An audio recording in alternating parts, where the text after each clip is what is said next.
পাড়ার হাগুরে কাকু যখন লোকের বাড়ি চা খেতে যায়।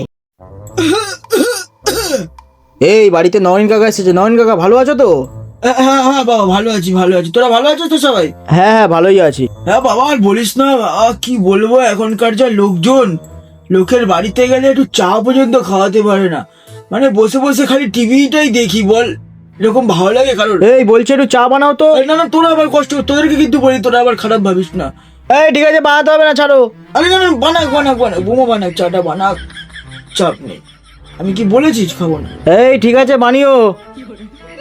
আর যখন চা বানাচ্ছে, যখন একটুখানি বিস্কুট আনিস বাবা। আমি দেখতো বিস্কুট ছাড়া চা খেতে পারি না। না একটু টিভিটা ছাড় দেখিনি, কি দেখবেন, খবর? একটু খবর ছাড়া। আর হ্যাঁ, আমি কিন্তু ওই চিনি টিনি খাই। হ্যাঁ, আমি কিন্তু সুগার টুগারের রোগী না আমি। আবার ভাবিস না, তোদের তো অল্প বয়সে রোগ হয়ে যায় এখনকার। আমার কিন্তু এইসব নেই। হ্যাঁ, সুগার টুগার, চিনি ফিনি দিতে বলবি। এই বলছে একটু চিনি দিয়ে আরে দিও। দুধ চা বানাবি? আরে হ্যাঁ হ্যাঁ হ্যাঁ, আমি জানি জানি আপনি দুধ খান। আর হ্যাঁ, যখন চা বানাচ্ছিস একটু নিমকির ব্যবস্থা করিস বাবা।